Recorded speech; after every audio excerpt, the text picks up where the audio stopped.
3 hari ke kampung tapi nggak bawa anak-anak karena mau menghadiri acara pesta. Hai guys, jadi ini adalah sejarah dari peribu-ibuanku meninggalkan anak-anakku selama 2 malam 3 hari jauh ke kampung. Kalian tahu nggak guys, ini tuh part tersedih aku yang nggak bisa aku deskripsikan bagaimana caranya karena bener-bener terpaksa harus ditinggalin. Mulai dari aku bangun tidur, aku tuh nggak bisa nahan tangis aku, air mataku selalu keluar karena sedih banget ninggalin mereka berdua karena masih kecil-kecil. Nah, sebelum berangkat kami itu berdoa dulu meminta pertolongan kepada Tuhan supaya kami tiba dengan selamat di tujuan. Aku sebenarnya yakin banget kalau anak-anak di tangan onti-ontinya pasti aman dan nyaman dan terkendali, pokoknya tidak perlu dikhawatirkan. Tapi yang namanya ibu-ibu ya kan nggak bisa dibohongin kalau kita tuh nggak bisa jauh dari anak-anak kita. Terus habis itu aku tuh overthinking terus, tahu nggak sih? Apalagi kalau misalnya pas kita mau berangkat anak kita tuh nangis-nangis minta ikut. Ini part yang nggak bisa aku tahan, langsung air mata aku tuh keluar. Oke lah, kita pamit-pamitan dulu sama mereka semua, sama Kak Bibi, anak-anak dan semua onti tulang. Begitulah kira-kira guys. Tapi mau gimana ya kan, karena kita udah sempat beli tiket cuma 2 doang.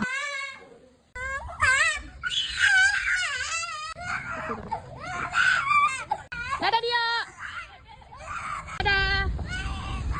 Dan aku pun nangis lagi di dalam mobil. Suamiku juga kayaknya udah hampir nangis karena dia cuma bisa diam doang. Karena sesedih itu aku gak pernah jauh dari anak-anak aku. Dan akhirnya kita pun bawa santai, bawa senyum semuanya karena semua akan baik-baik saja. Setelah itu tantenya sudah melapor kalau anak-anak sudah anteng, diam, tenang karena sudah dibawa jalan-jalan dan dibawa jajan guys. Puji Tuhan mereka sudah happy sama tulang dan tantenya, dan mama bapaknya pun juga happy di perjalanan menuju ke bandara. Meskipun sebelum berangkat aku tuh selalu overthinking, aku kasih tahu ke tantenya kalau misalnya kami kenapa-napa tolong anak aku dijaga, disayang, tidak boleh diberikan ke siapapun. Pin ATM dan semua usaha-usaha suamiku aku kasih tahu ke adik-adik aku.